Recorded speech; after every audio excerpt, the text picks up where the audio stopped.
Hey everybody, Dustin DePirek here.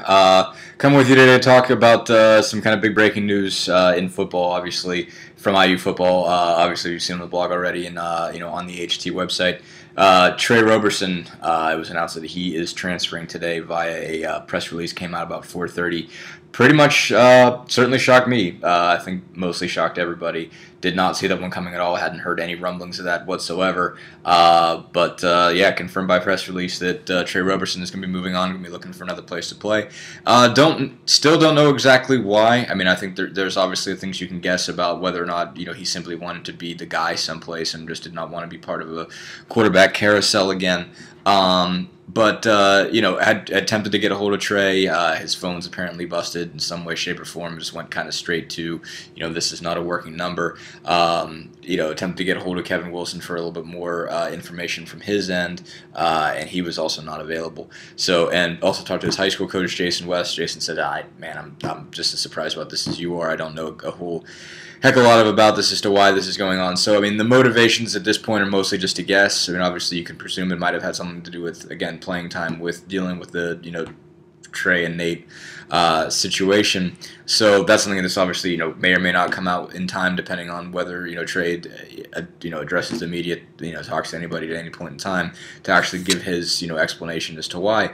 But it's a pretty big, pretty big loss for Indiana. Obviously, you could easily say, well, they've got another quarterback. They've got a guy they can easily go to in Nate Sudfeld, who certainly looks like a more than capable passer. Threw for 2,500 yards last year, even while he was sharing time with Roberson. The two of them combined to lead the Big Ten in passing. But it's still, I think, a bigger loss this year than it would have even been last year. I think last year just seemed like the Roberson-Sudfeld thing was.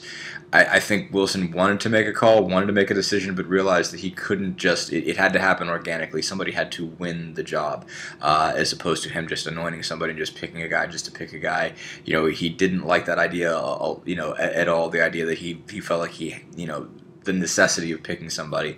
And, he did notice that they obviously had some varying skills, and it seemed like he never really felt like one of them beat out the other.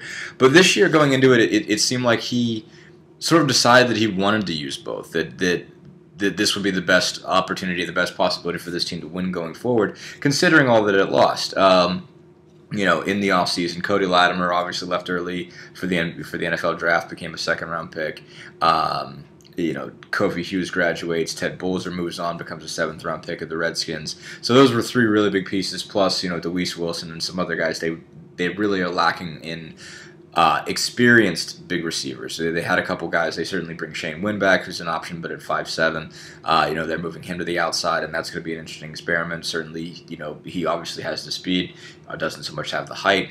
And some other guys are getting thrust into bigger roles. Nick Stoner is a guy 6'1", about 175, 180 maybe at this point. He's not necessarily a huge guy. He's got a lot of speed, but right now your three most experienced guys are Wynn, Shane Roundtree, and Nick Stoner. And if you wanted to, you could call any of those guys a slot receiver if you wanted to. I mean, Stoner's been playing on the outside the whole time, but none of the three of them are really big guys. So you don't necessarily have the same kind of go-to receivers you had, and it sort of helped them to be able to have sort of both weapons, have TreRoberson as an option. Certainly this guy could also throw the ball, but could, kind of run that speed option, basically the kind of speed option play, with Tevin Coleman, kind of the spread option, zone read sort of stuff that, was part of the offense that wouldn't necessarily be when Sudfeld's in the game, but to also maintain this sort of, typical standard, pocket passer with a guy with a really rocket arm, and Nate Sudfeld, who really looked really good in spring ball. Those guys both showed bunch of reasons in that period why they both needed to play, and maybe it was in Indiana's best interest to have two quarterbacks in this circumstance with all that they'd lost. So that really obviously shakes it up a lot. They lose a really significant weapon at a time when they've already lost a lot of weapons. So, they're still adding guys. Certainly, they've recruited very well. Guys like Dominic Booth come in, Simi Cobb, and there's a long list of. They went out and got a couple of receivers, went out and got some more running backs. For this class, you don't know who's going to break in and who isn't. And, there still are a couple guys left. Caleb Cornett is another name that, you'd heard a lot about during the spring, that he was playing pretty well, but nobody's necessarily, stepped up to the point that you can point to any of them and say, well, that's Cody Latimer again, that's Kofi Hughes again. Those guys are going to operate at those levels. So losing a weapon at all does not help them much whatsoever. It shakes up obviously the depth situation. That's another tough deal. Certainly, Sudfeld becomes the obvious heir apparent at quarterback.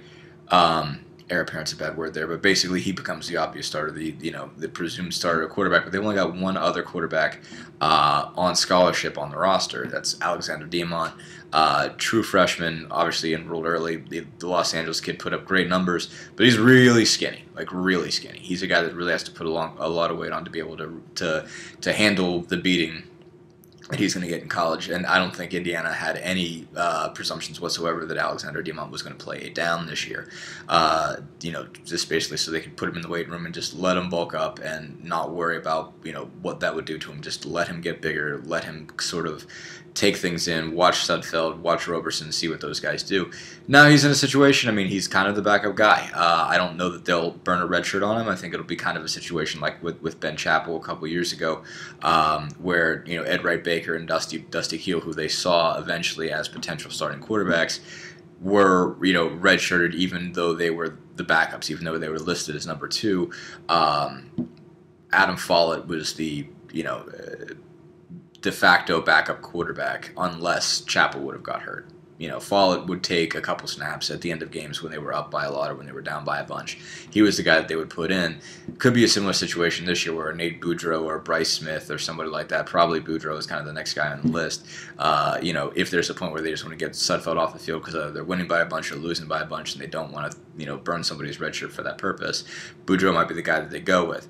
But obviously it's not a good situation to not have that much behind them. I wouldn't be shocked if they made a late play for a junior college transfer if they have a scholarship available, if there's somebody kicking around out there. They could use somebody who's got some level of experience. Certainly, they go into it certainly hoping that they don't ever have to pull Nate Sudfeld out, but if they do, they'd certainly like somebody who's got a little bit more experience and also certainly a little bit more physical maturity than Alexander Diamant has right now. Certainly, long term, he's got a chance to be a really good player, but needs some development before that's ready to happen. So those are all a bunch of things. Certainly, they need Sudfeld to stay healthy. Now a lot is going to be on this offensive line. They certainly have a lot of talent coming back there. A lot of guys that should be able to protect him: Jason Spriggs, Stan Feeney, Colin Rarig, Bernard Taylor, Peyton Eckert supposed to come back, and a long list of guys. They had to play a bunch of them last year because Peyton Eckert and Dan Feeney were both out for the year. Those guys are back. They should be able to. You'd think they should be able to protect them, but again, obviously, all it takes is one play. So never know how that whole situation is going to work out, but certainly they would like to have a little bit more backup. They also lost Cam Kaufman this offseason. He transferred as well, going to Wyoming, so he's another guy that if they knew Roberson was going to leave, they certainly would have made a point to make sure Kaufman stayed, but that's not how it worked out. So Indiana is down after having sort of a 3-man competition last year, a 2-man competition coming into the spring. Indiana's really down to one guy and 2 scholarship quarterbacks. So pretty big shakeup. Eventually, hopefully, we'll be able to explain why this happened. Hopefully, we get to talk to Trey at some point in time. Hopefully, he gets a phone working and returns my calls, and we'll find out exactly what happened. But for now, just pretty big news. Thanks, guys.